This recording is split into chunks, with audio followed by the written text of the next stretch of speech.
yo voy a abordar el tema de Huntington de una forma transversal, podríamos decirlo. Es decir, no específicamente su labor como coleccionista, que ha sido abordada hasta ahora monográficamente de manera extraordinaria por cada uno de los que me han precedido, sino yo quiero hablar de él más en relación con otros proyectos en los que él participa y que están promovidos por otras personas.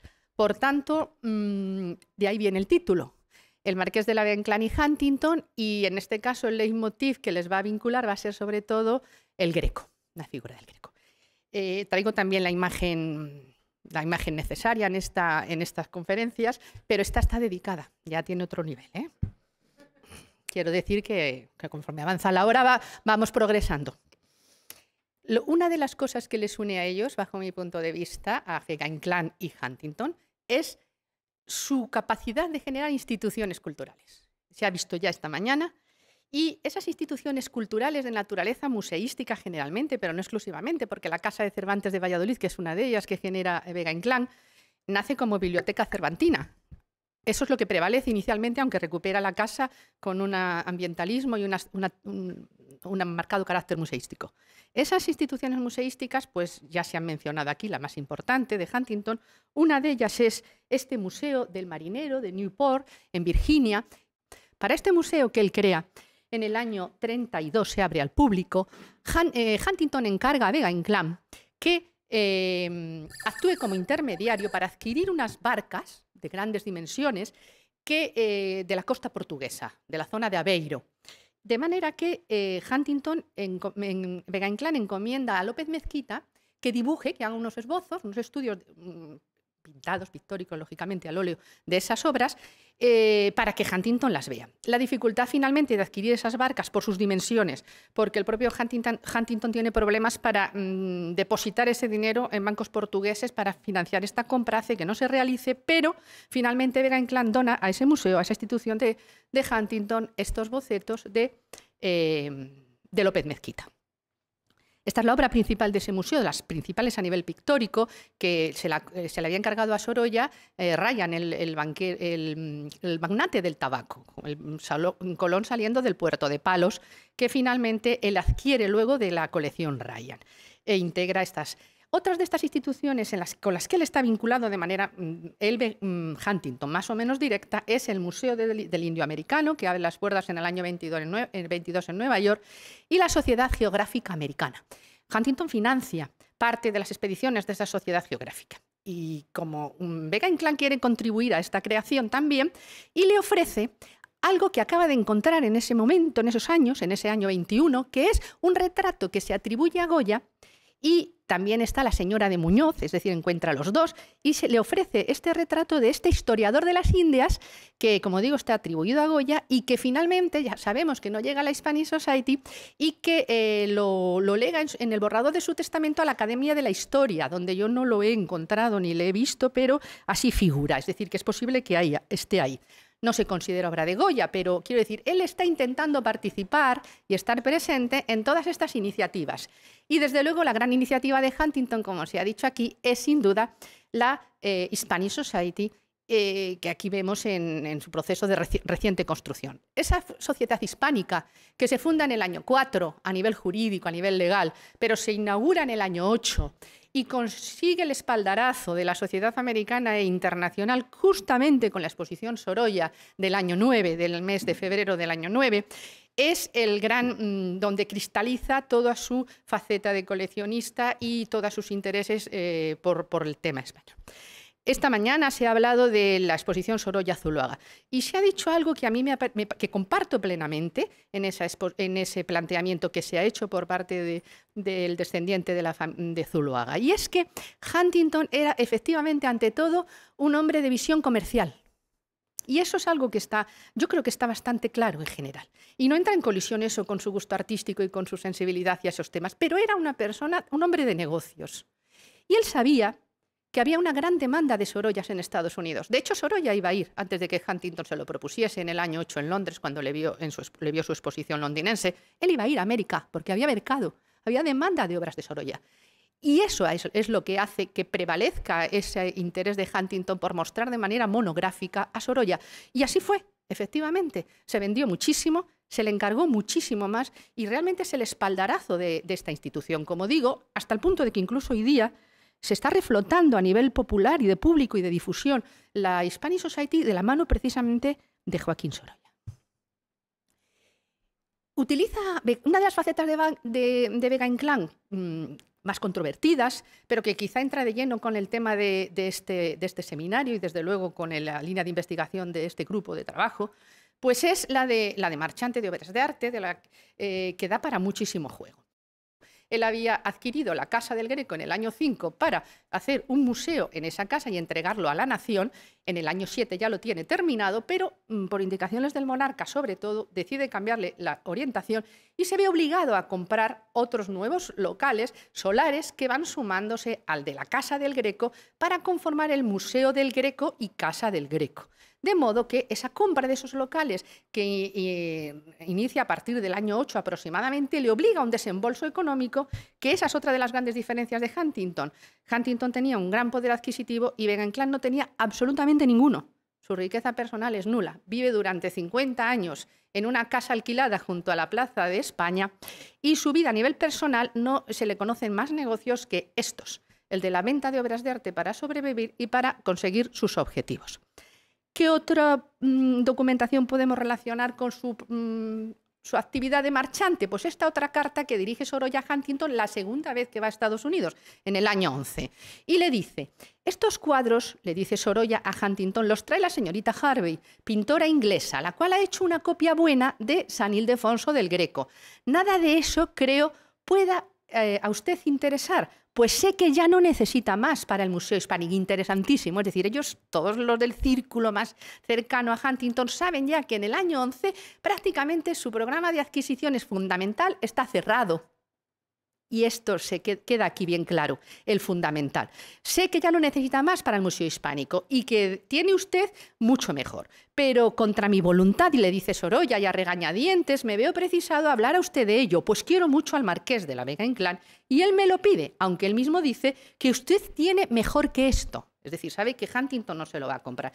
¿Qué lleva bajo el brazo la señorita Harvey? Pues el Clérigo de Velázquez, que es la obra de la derecha, que autentifica Beruete, porque, como él dice, lo creo auténtico y porque me lo pide Vega Inclán. La Reina María Luisa, de Goya, y San Ignacio, que luego es un San Francisco, Javier de Zurbarán.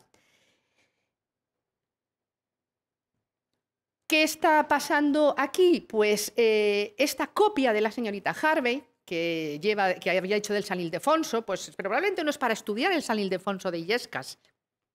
Vemos que hay copias de cuadros, o bien, como en este caso, la de Raimundo de Madrazo, que adquirió el Estado hace 2 o 3 años para el Museo del Greco y que está allí colgada, de la Sagrada Familia que está en la Hispania y que les perteneció a ellos, a los Madrazo, pues a veces para seguir conservando esa obra de la que te vas a desprender. Pero hay otras veces en las que estas copias se realizan para poder promocionar o vender sin sacar el original, sin mover el original o hacia París o está en París pero no lo muevo a Estados Unidos. De modo que se hacen copias como la que el propio Vega Inclán hace de este franciscano de Goya y le regala a Sorolla. Y está en la colección del Museo Sorolla y curiosamente conocemos el cuadro completo por la copia de Vega Inclán, malísima, porque el cuadro se destruyó durante la Segunda Guerra Mundial. Y ahí hay una reproducción de ese cuadro que es lo poco que conocemos de él. Al final tienen muchísima importancia estas copias porque por lo menos tenemos la idea de cómo era esto, no de la calidad. No quiero decir que la circulación de las copias de estos cuadros responde también a... Hay un tercer motivo que yo he detectado, que es el de la vergüenza familiar de haber venido a menos. Y entonces algunas familias que se tienen que desprender de determinadas obras siempre en su familia irrelevantes para que no se sepa, y esto también lo cubren por tanto de secretismo estas ventas, hacen una copia para que parezca que la obra sigue en la familia. Y no es así. Es decir, que hay motivaciones muy interesantes y que en cada caso hay que ir revisando, ¿no? ¿Qué pasó? Que sepamos que esto fue enormemente laborioso y hubo que seguir unas pesquisas casi de detective, ¿no? ¿Qué grecos pudieron pasar por Vega Inclán? O bien porque los tuvo él y los vendió después, o bien porque contribuyó, aunque no los poseyera, a venderlos. Pues estos, por ejemplo, ¿no? Y ocurre que muchos de ellos no son grecos ya, es decir, están apeados como autoría del Greco, pero es lógico porque estamos hablando, en el caso de la princesa de Éboli, del año 1901, cuando él lo cede a la exposición Guindal en Londres. Londres. Es decir, que si en el año 1901 del Greco se sabe muy poco, porque recordemos que en 1899 decide Cossío cambiar de tema e inicialmente iba a investigar a Murillo y hacer el estudio de la figura de Murillo siguiendo las pautas marcadas por Beruete con su Velázquez, sus estudios de Velázquez, publicado en el 98, y cambia al Greco. Es decir, ahí están.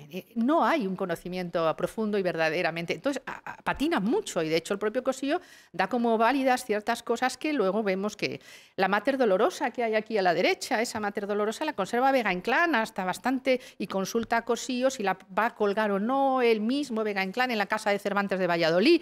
La tiene la Thyssen, es una copia del Greco del 17. Es muy interesante lo que él esgrime cuando cede La princesa de Éboli para la exposición de arte español antiguo en Londres, esta figura como Greco, y es dar a conocer al Greco fuera de España. Eso aparece ya ahí como uno de esos objetivos, entre otros muchos, ¿no? Tiene otras cosas mucho mejores que están en el Museo del Prado. Por ejemplo, por sus manos pasó esta obra. Y también la otra que tiene, la Inmaculada Concepción, que de Casa Torres, que era íntimo de Vega-Inclán, pasa luego a él y la pone en circulación. Luis Navas la adquiere, etcétera, etcétera, el anticuario madrileño, y después acaba, como vemos, también en la Thyssen. Proyectos conjuntos que comparten los dos personajes. Pues ya lo hemos dicho, en cierto modo. Vemos que Huntington se deja llevar por Vega-Inclán.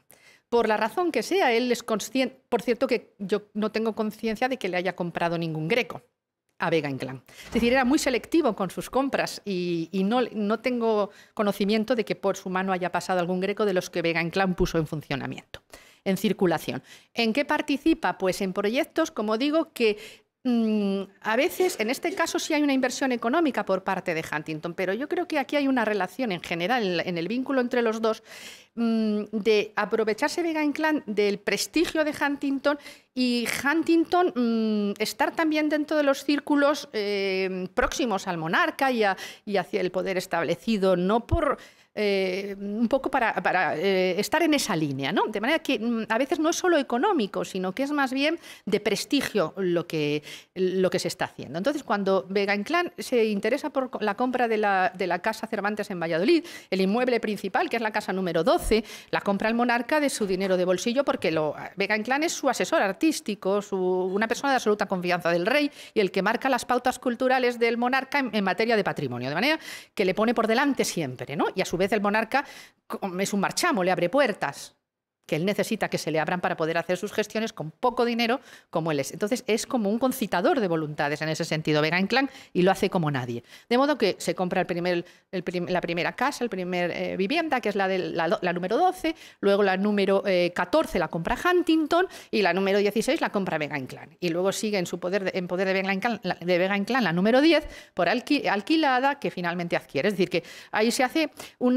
como una ingeniería de colaboraciones que permite que con esos recursos y con mucha habilidad vaya consiguiendo que entren fondos, ¿no? Él está en operaciones de frenado de salida de patrimonio, curiosamente de patrimonio monumental, pero no de patrimonio mueble, por lo menos en estos años. Está frenando esta salida de la puerta de Marchena, de Sevilla, del Palacio de los Duques Ducal de Arcos, por la que se interesa Hearst. Y como sabemos, se le hace una reproducción al final, y ahí está en Estados Unidos esa reproducción, y la compra de nuevo de su dinero de bolsillo, el monarca, evidentemente la compra Vega-Inclán, está toda la documentación en Palacio Real, y la instala en los Jardines Nuevos del Alcázar, que el rey le encarga a Vega-Inclán que los active, porque son huertas alquiladas a gente de la ciudad de Sevilla para que las cultive. Y los estructura, los organiza, y el paso hacia los Jardines Nuevos es con esta puerta que así no sale de España, que es exactamente lo mismo que pasa con este otro resto, con esta portada en el monasterio. Esto a veces es difícil de poder interpretar. Por este monasterio, sus restos, sus despojos, también se interesa Arthur Vine.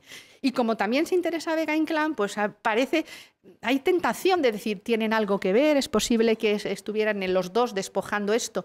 Vega-Inclán recupera ruinas, de hecho compra muchas veces solares de derribo para poder reutilizarlos en la reconstrucción, rehabilitación de lo que va él haciendo. Es decir, que, y sin embargo Arthur Vine no lo compra para eso, lo compra para surtir de estos materiales, a proveer a a Randolph Hearst y a su clientela americana.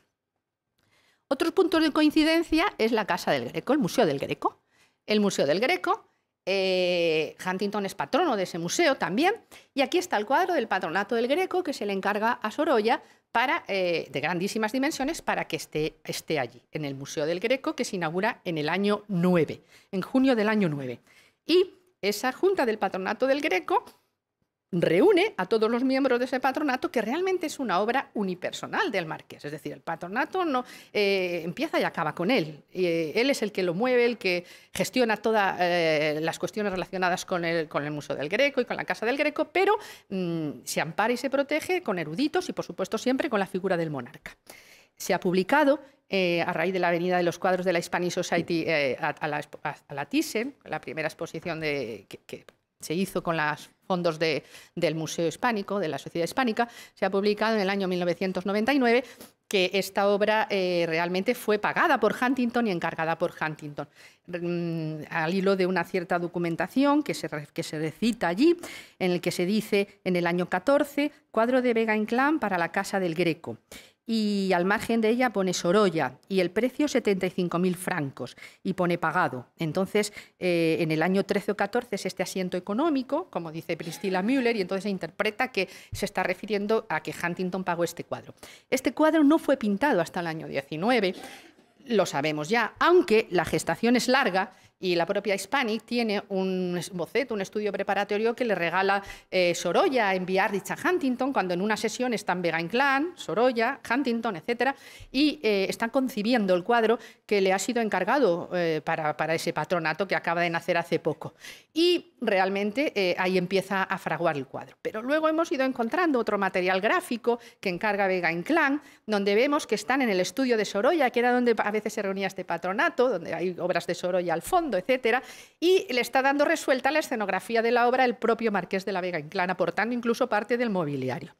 Además sabemos que Cosío le escribe a Sorolla y le dice en el año 18, Cosío vivía un poquito más arriba de donde el Museo Sorolla, Casa Sorolla, y le dice que va a bajar ya a posar para el cuadro del patronato y que qué alegría le da que por fin lo empiece, etcétera. Entonces, por todo ello, en el año 13 no está pintado ese cuadro, no se puede haber pagado esa anotación, no se puede referir a esa obra.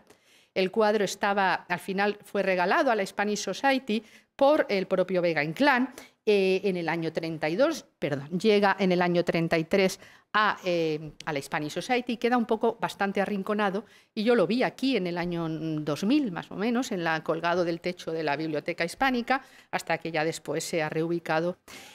Todas las referencias a esta obra procede de la colección Carderera, que estuvo en Estados Unidos para su venta. Desde luego, yo creo que nunca llegó a estar en Estados Unidos, pero sí estaba en el mercado estadounidense la venta de esta obra. Y lo que aquí parece que hay es una operación que, por supuesto, lidera Vega Inclán, en este caso con la aportación económica del Huntington para comprar la obra y evitar que salga de España. Y así es. Y además Vega Inclán, cuando pone un letrero en sus museos, es muy sutil siempre. Y junto a la imagen del cuadro, él dejó, cuando hizo el montaje, la siguiente información. Ha ofrecido a esta institución el magnífico cuadro pintado por Mazo. Está cedido a este museo, se refiere a Huntington, mientras este patronato conserve las cláusulas de su fundación, y si algún día dejara de cumplirse la voluntad del fundador, la obra de Mazo debe enviarse a la Sociedad Hispánica. Entra en el año 13. Entonces, si ahora recuperamos esa anotación que Priscilla Müller liga con el cuadro del Patronato del Greco, de finales del 13 o 14, según dice ella, en el que dice cuadro de Vega Inclán para la Casa del Greco, y al margen Sorolla, y el precio de 75.000 francos, y al lado pagado, no cabe duda, bajo mi punto de vista, de que se está refiriendo a esta obra, que efectivamente es comprada por Huntington para evitar, pero está comprada sin duda a instancias de Vega Inclán, que determinadas obras singulares que le parece que no deben salir del país, él actúa para que no se vayan. Y este es el caso. Pero, a ver, sin duda, el gran punto de encuentro de ambos, y además esto viene perfectamente al caso por el lugar en el que nos encontramos, ciudad de Toledo, aniversario del Greco, etcétera, etcétera, es el Museo del Greco. El Museo del Greco es una proeza. Yo creo que hay que hablar de él, si se contextualiza adecuadamente, como proeza. ¿Por qué digo que es una proeza? El Museo del Greco supone la compra de un edificio en el año 1905, que él descubre que vivía entonces en París, Vega-Inclán, que va a ser derruido por el Ayuntamiento de Toledo porque se encuentra en pésimo estado. Ante la mínima posibilidad de que apuntaba Cossío en sus investigaciones, que ellos comparten y conocen al detalle, de hecho Vega-Inclán está ayudando a Cossío a localizar grecos, principalmente en Andalucía, y por eso Vega-Inclán tiene un conocimiento tan estrecho de los grecos que hay en España, porque le está ayudando a buscarlos. Bien, pues entonces se compra esta casa para evitar su derribo ante la posibilidad de que pudiera ser del Greco. Rápidamente Cossío descarta que esta casa pudiera ser del Greco, pero Vega-Inclán ya la ha comprado y además ya ha tomado la decisión de hacer en ella un museo dedicado al cretense, al Greco, en la que sería su casa museo. De modo que inicia un trabajo que implica, primero, unas prácticas restauradoras del inmueble, un inmueble del 15-16, que en vez de abolirse y derruirse y utilizarse para el pavimentado de carreteras, como era lo habitual, lo recupera a su costa. Decide divulgar los hallazgos de Cossío en relación con la figura del Greco por un procedimiento accesible a todo tipo de público, no necesariamente los especialistas, que es fórmula de la Casa Museo. Y a su vez, este inmueble implica, y la obra de Vega-Inclán en este inmueble de crear allí la Casa del Greco, implantar en España las casas museo, que no existían. Es decir, es un prototipo. Y aquí fija el prototipo de esa modalidad museística de absoluto éxito en nuestro país y en todos los países, porque es una forma muy directa para el público de comprender los contenidos. De modo que fija las bases, museo histórico, un edificio histórico, un ambiente que él recrea y recreando cómo pudo ser esa casa que pudo haber habitado el Greco en la judería toledana, en las sedes de Samuel Leví, etc., lo del Palacio del Marqués de Villena, etc. Es decir, que hay mucho aquí, muchísimo. Estamos ante un prototipo que será seguido por él mismo en la Casa de Cervantes de Valladolid, prototipo que seguirá Sorolla después cuando se forme su Museo Sorolla, el Museo Sorolla en la Casa del Pintor, etcétera, etcétera. A su vez, las soluciones ambientalistas que genera el Marqués de la Vega-Inclán aquí tienen una proyección internacional importantísima. Lo acabamos de comentar, se acaba de decir por quienes me han precedido. En la moda del revival estadounidense de los años 20, sobre todo en el sur de Estados Unidos, la Casa del Greco es tan copiada como la Giralda, pero no una estancia, la casa completa. Es decir, Mizner tiene su segunda vivienda, es exactamente una reproducción de la Casa del Greco al detalle. Por tanto, aquí hay algo más que una simple casa que no era del Greco. Sí, hay muchísimas cosas más y sobre todo un prototipo. Yo creo que si todo esto se explica a la gente, es probable que lo entienda perfectamente, en qué contexto nace esto, qué significa en cuanto a la recuperación del patrimonio. Estamos hablando del año 5, estamos hablando que lo quiere donar a la nación en el año 7 y estamos hablando de que en esos años está el Congreso de los Diputados en pie de guerra, el gobierno es un gobierno conservador en ese momento porque van a salir los grecos del conde de Gwendoline de venta, puesto que son propiedad suya. Es decir, que el ambiente es increíble, ¿no? Y ahí hay que situar la Casa del Greco.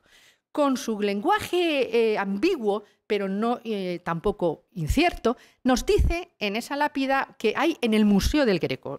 En esa casa no puede instalar todo lo que tiene previsto instalar y que el rey le encarga, que sea un museo español, de arte español, no cabe. Entonces, cuando inicia el proceso de ampliar y mantener la casa como ambientada como Casa del Greco y luego al lado el Museo de Arte Español con los grecos y otras obras. Y dice en esta lápida que él pone siempre como forma de su procedimiento restaurador, rehabilitador, que es vigente ahora mismo, explicar lo que se ha hecho y dar información, investigar el monumento, entenderle y después intervenir en él. Bueno, pues él dice, Benigno Vega, Marqués de la Vega-Inclán, labró esta casa, este es el museo, no la casa, que lo hace prácticamente esnovo, pero aprovechando las ruinas que quedan y otras ruinas de derribo de la cuesta del Bisbís, que compra en Toledo, otros solares, es decir, utiliza materiales antiguos para poder recrear esta atmósfera del edificio museo que prácticamente reconstruye él de nuevo y la Casa del Greco que la rehabilita, la mejora. Y dice, labró esta casa y fundó el Patronato y Museo del Greco como forma de gestión de esta institución para cimentar sobre estas ruinas de los palacios de Villena, que estaban allí y llegaban hasta los rodaderos, como sabemos, del río, del Tajo. y por tanto se sabe que la Casa del Greco estaba más próxima en la zona de la muralla donde estaban esos rodaderos y que fue todo eso arrasado cuando a finales del 19 se hizo la circunvalación que hoy hemos caminado, que bordea toda la sinagoga del Tránsito y la Casa del Greco. Es decir, que son efectivamente las ruinas de los palacios de Villena, aunque ese no sea la casa exacta ni el punto exacto. Y ahí vivió el Greco, una institución de cultura y arte nacional, etc. Quiero decir, eso queda ahí. Y entonces, yo ahora quería reflexionar con ustedes sobre estos espacios emblemáticos que él genera en la Casa del Greco y su devenir, y su situación actual. Y esos espacios emblemáticos que están en todas las guías, en el ideario internacional, y que hacen que en el Baedeker entre ya la Casa del Greco desde el primer momento prácticamente y afluyan los turistas que vienen a Toledo a buscar la Casa del Greco, esos espacios emblemáticos son sin duda su famoso patio. Patio de la Casa del Greco, que realmente él lo que hace es sanearlo y, como vemos, era objeto de interés por los pintores ya desde bastante antes. Ahí tenemos a Martín Rico con su acuarela, óleo sobre tabla, perdón, patio de la casa de Samuel Leví del año 1893, cuando aún Cossío no se había metido con este tema, ¿no? Por tanto, es un patio singular que llama la atención y que se le ha prestado atención. Él lo recupera, lo ajardina, introduce brocales de pozo, la solería la renueva, pero no la sustituye, sino utiliza materiales antiguos de derribo, como he dicho, para no romper algo tan frágil como es la atmósfera que te pueda evocar lo que tú quieres que se te evoque, que es la época, un ambiente, una época, una situación. ¿Cuál es cómo que está el patio de la Casa del Greco ahora, después de la inauguración en el año 11 de la intervención? Así, es decir, con unos materiales industriales, con un colorido muy protagonista, con una gran uniformidad en la solería, como vemos, la rampa pequeña de madera que salva ese leve desnivel lógico del patio porque tienen que verter las aguas hacia el aljibe que todos estos patios tenían en el centro, etc. Ese material industrial lo vemos también en las losetas de la parte alta y se está produciendo un proceso que ahora lo iremos viendo en las siguientes estancias, que los restauradores colegas, pero del ámbito culinario, no del ámbito artístico o de conservación de patrimonio como podamos ser nosotros, pueden llamar de deconstrucción. Es decir, que una unidad la deconstruyo en individualidades menores que pueden funcionar individualmente o no. Y ahí hay que juzgar ya si están funcionando individualmente. ¿Me quedan cuántos? ¿5 minutos? Menos, termino, pues ya no me queda demasiado. Aquí tenemos algunas de esas estancias que él crea, vemos esa sala baja, que ahora está cerrada porque realmente no se le ha dotado de contenido, ¿no? Si no es la Casa del Greco y ya no nos sirve el inmueble, pues nos sobran casi todas las estancias, excepto aquellas de las que no se puede prescindir porque están, como digo, están en el ideario popular internacional, ¿no? En el imaginario popular. Bien, pues entonces aquí vemos esta estancia como él la recrea como un oratorio y utiliza ese frontal de altar, ese frontal de azulejería, que luego pasó a los sótanos que están justo debajo de la casa y ahora están expuestos en las sótanos del segundo jardín. Él va recreando estas estancias, creando una atmósfera. La cocina es el otro espacio emblemático. Aquí tenemos el proceso de cómo él la va organizando. Abre dos ventanas al fondo, ahí lo tenemos, y abre una alacena también en la parte superior de la puerta. En la recuperación de la cocina, que se ha tocado no demasiado, pues se ha prescindido de la alacena. No sé lo que aporta prescindir de ella, estaba allí, es el espacio histórico. Y luego se ha incorporado unas grandes barreras metálicas con un fuerte protagonismo para que el público no acceda a esas zonas a las que no debe acceder. Además, en la parte exterior de la cocina se han prescindido de la rejería que él instala y que es la propia de unas casas de esta época y se deja diáfano la ventana a modo de escaparate, ¿no? Los jardines son otro espacio emblemático, jardines altos y jardines bajos, que la ambienta de una manera romántica. Pues estos jardines, con el gusto de la época, tienen ya un volumen que él compra, ahí a la derecha, que es una casa que él adquiere, después de la Casa del Greco, compra esa casa para poder liberar de servidumbres el espacio que envuelve a la Casa del Greco. Es decir, hay una volumetría ya que en la retina la gente ya está acostumbrada a ella, ¿no? Bueno, pues entonces la intervención actual lo que hace es implementar un volumen muchísimo más potente, con materiales absolutamente diferenciados de los materiales tradicionales de una construcción de este tipo, y ese volumen vemos que llega hasta el borde mismo de las escaleras que descienden hacia el primer sótano de las primeras cuevas de Samuel Levy, que se llaman así. Es decir, muy invasivo, ¿no? Verdaderamente. Por supuesto, la entrada se hace a partir de ese espacio, es decir, por la salida, de tal manera que la entrada natural, tanto a la casa, que es la de abajo, como al Museo del Greco, que es la de la izquierda, están clausuradas. Cuando el público que accede a este recinto amplio está desubicado, no puede diferenciar dónde está, ni tampoco comprender los inmuebles que están encadenados, y en su momento así lo hizo Vega Inclán, porque está entrando al revés y porque está circulando por unos espacios que tienen una museografía también muy teatralizada frente a la que él propone, donde hay más entrada de luz natural, y aquí hay una escenografía con mucho protagonismo de la luz dirigida y un poco cueva, ¿no? En cierto modo. Por si fuera poco, la parte alta de la casa, que es el inmueble histórico de la casa, no del museo, se utiliza para algo que verdaderamente está muy bien en el discurso expositivo, que es quién era el Greco, cómo pinta, su evolución artística, Greco y Toledo, pero con grandes medios de avanzada tecnología, y luego pues, se recupera un estrado ahí de la época para ligarlo con el cuadro de la familia del Greco, que está a la derecha, pero que al público a lo mejor pues, no le dice mucho. Paso deprisa por esto, que también sería objeto de comentario detenido, y en los espacios del museo, porque esa era la casa, pues pasa un poco lo mismo, pero es quizá menos impactante, porque el museo, como digo, aunque con materiales antiguos y siguiendo el planteamiento de época, él lo recupera y lo rehace.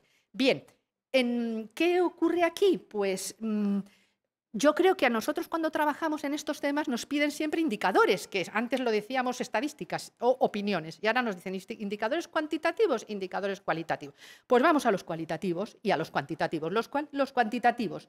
El museo, me sobra medio. El Museo del Greco tenía siempre tradicionalmente, igual que el sefardí, el mismo número de visitantes, poquita diferencia. Y ahí tenemos el ejemplo, el punto de arranque. ¿Por qué? Porque es público, digamos cautivo, entre comillas, es el turista, el visitante que llega a Toledo y que tiene monumentos imprescindibles y otros a los que no entra. Y un imprescindible es la Sinagoga del Tránsito y el otro era la Casa del Greco. Y aquí lo tenemos, en 1998, que es cuando el Ministerio de Cultura cuelga sus primeras estadísticas, porque antes también era así, era esta misma equivalencia, pues vemos la mínima diferencia que tiene. Posteriormente, las vicisitudes hacen que el Museo del Greco se tenga que cerrar porque la Casa del Greco no está en buen estado y solo está visitable el museo. Empiezan a descender los visitantes. A lo mejor. Y luego, finalmente, después de la reforma, vemos que en el 2012, que es el año completo, el Museo del Greco tiene la Casa Museo del Greco, la no Casa del Greco, según ahora, 174.434 visitantes frente a los 100.000 más que tiene el sefardí. Y así sigue. En el año siguiente, otros 100.000 más que tiene el sefardí. El sefardí es la referencia de qué público tendría realmente la Casa del Greco. Entonces, ahí parece que hay algo que no se ha hecho bien. Y vamos a los cualitativos y termino. Los cualitativos son las opiniones que están colgadas en la propia página del Museo del Greco y que son comentarios de los visitantes. Una opinión de enero del 2014, muy decepcionante. Después de la reforma tiene unas expectativas que no se cumplieron. Un museo con pocos grecos, complicado de visitar, con una intención museística que no se cumple. Otra opinión, el Timo de Toledo. No es la Casa del Greco, sino una recreación de la casa que estaba en otro lugar. Ya no existe y de la que no hay datos. Y entonces, dice, esto es un timo en toda regla. Otro, no me gusta la reforma que han hecho, especialmente la entrada, el pabellón de cristal, no pega. El interior decepciona, esperaba más.